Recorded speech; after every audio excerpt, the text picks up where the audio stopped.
How Donald Trump outsmarted the political system. They said it was impossible. Political experts laughed. The media dismissed him as a joke. But what they didn't realize was that Donald Trump wasn't playing by their rules anymore.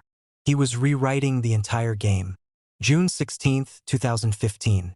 Trump Tower, New York City. A golden escalator descends. On it, a billionaire reality TV star with zero political experience. What happens next would shatter every assumption about American politics. We need somebody that can take the brand of the United States and make it great again. The crowd erupted. But behind closed doors, political strategists were already writing him off.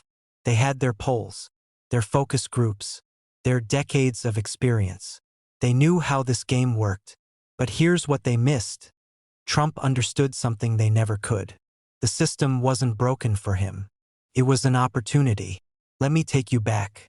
Before Trump, every presidential candidate followed the same playbook. Raise money from donors. Hire expensive consultants. Run focus-grouped ads. Kiss the ring of party leadership. Stay on message. Never ever go off script. Trump looked at that playbook and threw it in the trash. His first move? He didn't need their money. While other candidates were begging billionaires for checks, Trump could fund his own campaign. That single fact changed everything. Because when you don't need their money, you don't need their approval. I'm really rich. That statement made political consultants cringe. You're not supposed to say that. You're supposed to be humble, relatable. But Trump understood something they didn't. People don't want politicians who pretend to be like them. They want someone who's winning. The Republican primary had 17 candidates. Governors, senators, political dynasties, each one following the traditional path. Jeb Bush raised over $100 million. Marco Rubio had the establishment backing. Ted Cruz had the conservative base locked down. Trump had Twitter. And this is where it gets interesting. Because while they were spending millions on TV ads, Trump was getting billions in free media coverage. Every outrageous statement, every controversial tweet, every norm he shattered generated wall-to-wall coverage. He's dominating the news cycle, one analyst noted. But surely this can't last. But it did last. And here's why. Trump had discovered the media's secret weakness. They couldn't ignore him. His statements were too controversial, too newsworthy, too perfect for ratings. The first Republican debate, August 2015. 10 candidates on stage. Trump immediately became the center of attention. Megyn Kelly asked him about his comments on women. A normal politician would apologize, express regret, promise to do better. Trump doubled down. I've been challenged by so many people, and I don't frankly have time for total political correctness. The political class gasped. You can't say that. You'll alienate women voters. You'll destroy your campaign. But something unexpected happened. His poll numbers went up. This defied everything they knew. Every rule they'd been taught. Every strategy they'd perfected over decades. And in that moment, the Republican establishment realized they had a serious problem. But what they still didn't understand was how he was doing it. So let me break it down for you. Traditional politics is about coalition building. You win by adding groups together. Soccer moms plus evangelicals plus business conservatives equals victory. So you moderate your message. You don't offend anyone. You speak in careful, poll-tested language. Trump did the opposite. He didn't try to add voters. He tried to electrify them. He didn't moderate his message. He amplified it.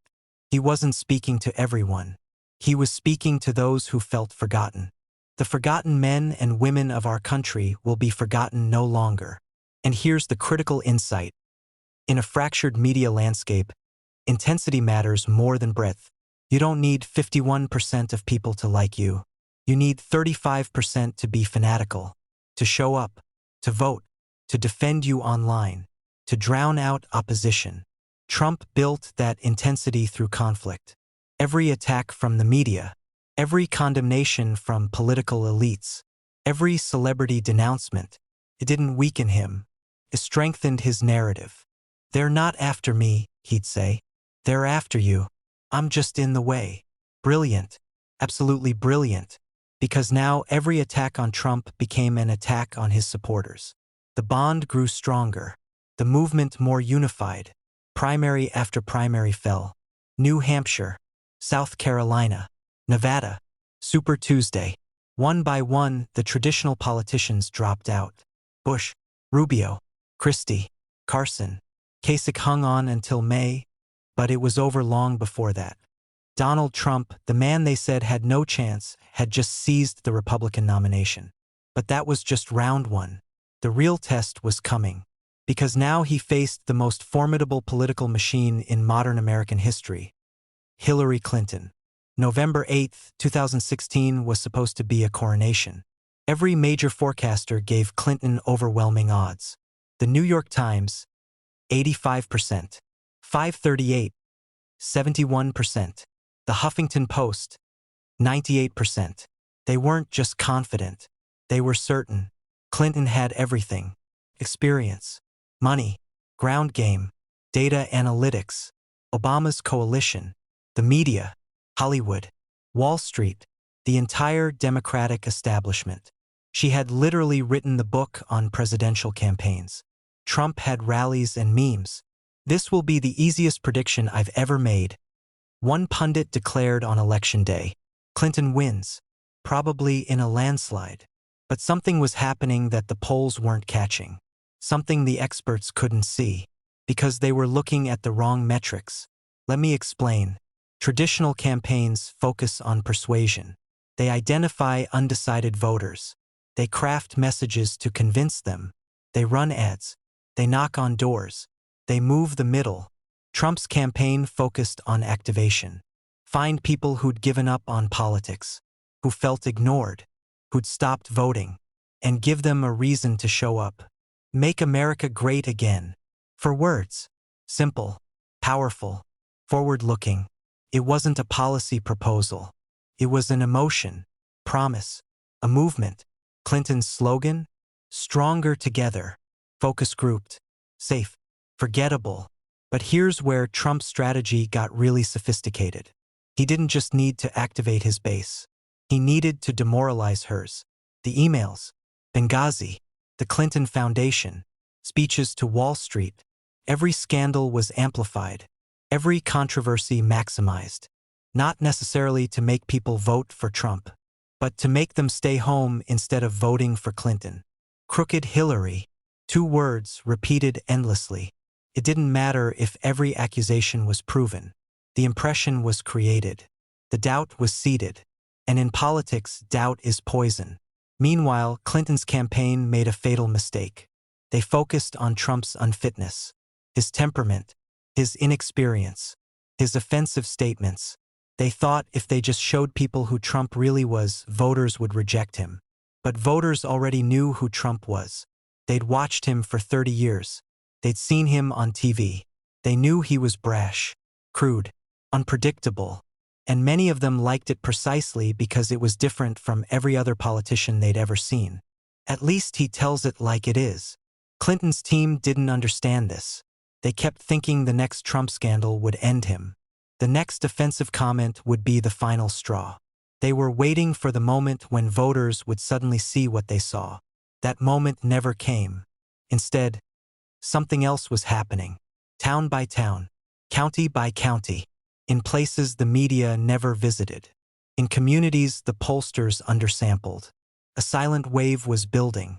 Pennsylvania, Michigan, Wisconsin, the blue wall states that Democrats had won for decades. Clinton's team was so confident they barely campaigned there. Why would they?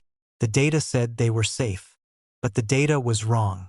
Because the data was based on previous elections, previous voters, previous assumptions. Trump had changed the electorate. Election night, 7 p.m. Eastern. The first results come in. Florida is too close to call. That's odd. It shouldn't be this close. North Carolina, same thing. Ohio starts trending red. To Clinton headquarters, the mood shifts. Something's wrong. The numbers aren't matching the models. By 9 p.m., panic sets in. Pennsylvania is tight. Michigan is tight. Wisconsin is slipping away. This can't be happening. But it was happening. The impossible was becoming reality. State after state flipped. The map turned red. At 2:29 a.m., the Associated Press called Wisconsin for Trump. Donald Trump would be the 45th president of the United States. The political establishment was in shock. How did this happen? How did every poll, every expert, every model get it so catastrophically wrong? The answer was simple. They didn't understand what Trump had done. He hadn't just won an election. He'd exposed the fragility of their entire system. All their expertise, all their data, all their conventional wisdom. None of it mattered when someone refused to play by their rules. But what nobody expected was what would come next. Because winning the election was just the beginning. The real test was governing. And that's when Trump would truly outsmart the system in ways nobody saw coming. January 20th, 2017. Inauguration Day. A cold, gray morning in Washington. Trump stood before the Capitol and delivered a speech that sent shockwaves through the political establishment. This American carnage stops right here and stops right now. Presidents don't talk like that at inaugurations. They're supposed to be unifying, hopeful, inspiring. Trump was declaring war. We are transferring power from Washington, D.C. and giving it back to you, the American people. With every sentence, the faces of the political elite grew more uncomfortable. This wasn't how the game was played. You win the election, then you moderate. You bring opponents into the tent. You become presidential. Trump did the opposite. He governed exactly like he campaigned. And this is where his strategy became truly masterful. See, the political system has an immune response. When an outsider threatens the establishment, both parties unite to destroy them. They did it to Ross Perot, to Pat Buchanan, to Bernie Sanders. The system protects itself.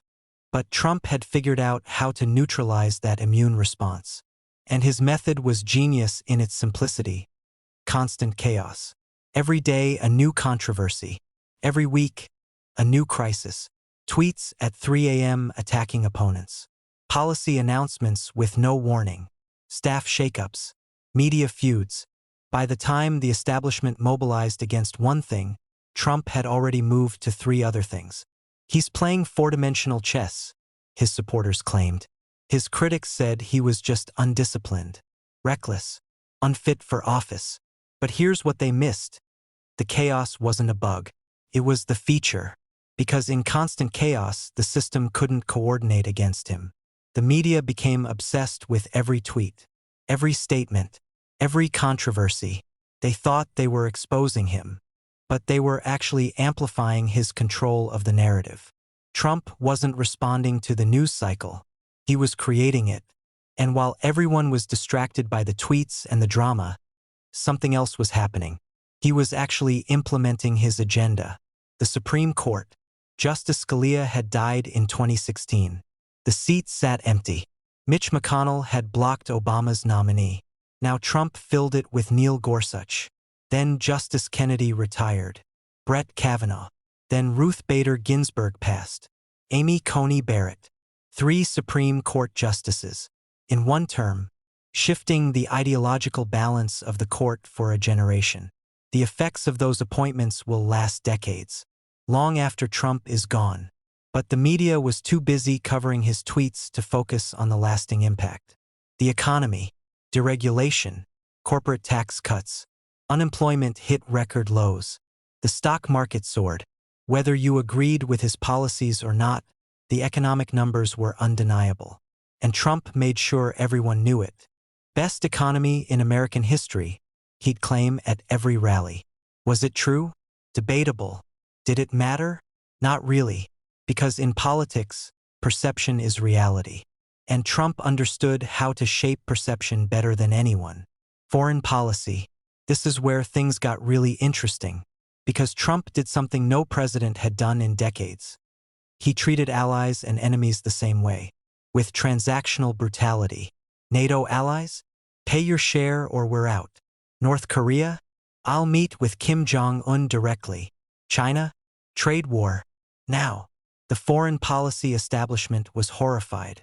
You can't threaten allies. You can't legitimize dictators by meeting them. You can't start trade wars. These are sacred rules of international relations. Trump broke every single one. And something unexpected happened. It worked. Sort of. NATO countries increased their defense spending. North Korea came to the table. China signed a Phase 1 trade deal. Were these unqualified successes? No. But they were something. They were movement. They were different. And different was Trump's brand. But here's where Trump's strategy reached its peak sophistication. He didn't just break norms. He made breaking norms the norm. Every violation of protocol, every breach of tradition, every attack on institutions. It wasn't random. It was systematic deconstruction. The intelligence agencies, deep state, the media, enemy of the people, the courts, so-called judges, the election system itself, rigged. What Trump understood was that trust in institutions was already declining. Pew Research showed it. Gallup confirmed it. Americans were losing faith in their government, their media, their experts. Trump didn't create that distrust. He weaponized it. And by constantly attacking these institutions, he did two things simultaneously. First, he inoculated himself against their criticism. When intelligence agencies warned about him, his supporters dismissed it as deep state propaganda. Second, he positioned himself as the only trustworthy source, the only one telling the truth, the only one fighting for regular people against corrupt elites. This decision would have irreversible consequences. Because what Trump didn't realize, or maybe he did and didn't care, was that he wasn't just outsmarting the political system. He was fundamentally changing it. He was teaching the next generation of politicians that norms don't matter. That truth is whatever you can convince people to believe. That power matters more than principles. 2020. The pandemic hit. The economy collapsed. Americans died by the hundreds of thousands. This should have been Trump's downfall. Instead, he almost won re-election. How? Because by that point, the country wasn't divided by policy. It was divided by reality itself. Trump supporters and Trump opponents weren't just disagreeing. They were living in different informational universes. The election. Biden versus Trump. The polls showed Biden ahead. Trump claimed the polls were fake. Mail-in voting expanded due to the pandemic. Trump said it would lead to fraud. Months before a single vote was cast, Trump was already setting up the narrative. November 3rd, 2020. Election Day. The votes came in. Early results showed Trump ahead in key states. He declared victory. But as mail-in ballots were counted over the following days, Biden pulled ahead in Pennsylvania, in Georgia, in Arizona. This election is being stolen, Trump declared. No evidence. 60 lawsuits filed. 60 lawsuits lost or dismissed. State after state certified Biden's victory. Recounts confirmed the results. His own attorney general said there was no widespread fraud. His own election security officials called it the most secure election in history. Trump rejected all of it. And millions of Americans believed him. This is the moment, the culmination of everything Trump had built. For years of attacking institutions, for years of claiming fake news, for years of telling his supporters that the system was rigged against them. It all led here. January 6th, 2021. A rally in Washington. Thousands of Trump supporters gathered. The Electoral College votes were being counted in the Capitol. This was the final certification, the last step before Biden's inauguration. We fight like hell. And if you don't fight like hell, you're not going to have a country anymore. What happened next shocked the world. A mob stormed the Capitol, breaking windows, overwhelming police, invading the chambers of Congress. Lawmakers fled. The counting stopped. American democracy faced its greatest test since the Civil War. 5 people died. Hundreds were arrested. The images broadcast worldwide. America, the beacon of democracy, descending into chaos. Trump was impeached, again, for inciting insurrection. But the Senate didn't convict. And Trump walked away, banned from Twitter, banned from Facebook, but not broken. Because here's the thing about outsmarting the system. Once you've shown others how to do it, you can't put the genie back in the bottle. Trump lost the 2020 election, but he won something bigger. He proved that a candidate with no political experience, no party support, and no regard for norms could capture the presidency. He proved that shamelessness is armor, that controversy generates attention, that intensity beats persuasion, that the media can be manipulated, that truth is negotiable. Every future populist was watching and learning. By 2022, Trump-endorsed candidates were winning primaries across the country. Not because they had the best credentials, not because they had the best policies, but because they copied his playbook. Question elections, attack the media, embrace controversy, activate the base. The Republican Party wasn't just influenced by Trump. It was remade in his image. Any Republican who criticized him faced primary challenges. Many lost. The party became a loyalty test. You were either with Trump or against him. There was no middle ground. And the Democrats? They were caught in a trap. If they ignored Trump, he dominated the narrative. If they attacked him, they energized his base. They were playing checkers. He was playing poker. And he'd stacked the deck. 2024. Trump announced his third campaign for president. Despite the indictments, despite the legal troubles, despite January 6th, his base didn't abandon him. They rallied harder. Because every prosecution, every investigation, every charge just confirmed what Trump had told them all along. The system is rigged. They're coming after him because he fights for you. The primary wasn't even close. DeSantis tried to out-Trump Trump. Failed. Haley tried to be the reasonable alternative. Failed. Ramaswamy tried to be Trump 2.0. Failed. Because there's only one Trump. And Republican voters wanted the original. November 2024. Trump versus Biden. Rematch. Except Biden's age had become impossible to ignore. His debate performance was catastrophic. He dropped out. Kamala Harris stepped in. Too late. Too unprepared. Too tied to an unpopular administration. Trump won. Not just won. He won the popular vote. Something he'd never done before. He flipped states. He expanded his coalition. He brought in young men, Latino voters, even made inroads with black voters. The demographics that Democrats thought were their firewall? Trump breached them. January 20th, 2025.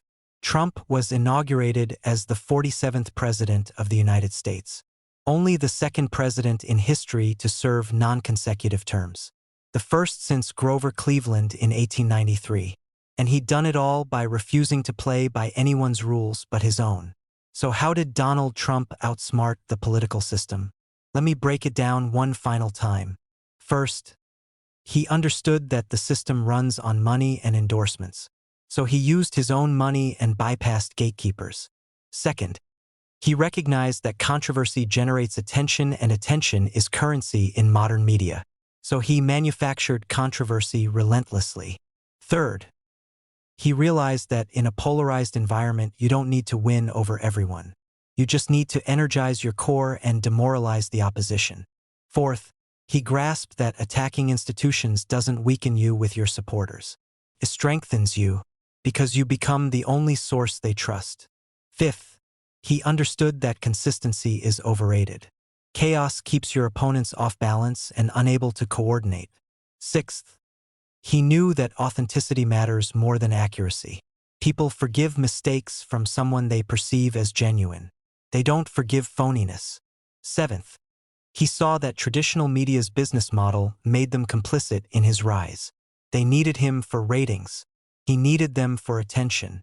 Symbiosis. Eighth, he recognized that political norms are just agreements and agreements can be broken if you're willing to pay the price. And Trump was always willing. The question isn't whether you agree with Trump or whether you think he was good for the country. The question is, did he outsmart the system? The answer is undeniable. He did. He came from outside politics and won the presidency. Lost it, then won it again. He remade an entire political party in his image. He changed how campaigns are run, how candidates communicate, what voters expect. what the media covers. Love him or hate him, Donald Trump fundamentally altered American politics. And that alteration is permanent, because the next Trump is already out there, watching, learning, refining the playbook. Maybe they're more polished. Maybe they're more disciplined. Maybe they're more dangerous. Trump showed that the emperor has no clothes, that the political system's power comes from everyone agreeing to respect it, and that if you simply refuse to respect it, if you're willing to endure the criticism and the outrage and the condemnation, you can win. That's not a partisan statement. That's not praise or criticism. That's just analysis. Cold, hard, objective. Donald Trump looked at the most powerful political system in the world, saw its weaknesses, and exploited them brilliantly. He turned its strengths against it. He made its defenders look foolish. He made its experts look clueless. And in doing so, he answered a question nobody had thought to ask. What happens when someone simply refuses to play the game as written? The answer is simple and terrifying. They can win. This changes everything. The old rules don't apply anymore. The old strategies don't work. The old assumptions are dead. A new era of politics has begun. One where authenticity beats polish, where intensity beats breadth, where shamelessness is strength. Trump didn't just outsmart the political system. He broke it. And what comes next, nobody knows. Because we're in uncharted territory now. The map has been thrown away. The guidebook has been burned. Welcome to post-Trump politics, where the only rule is there are no rules. And that, perhaps, was his greatest achievement of all.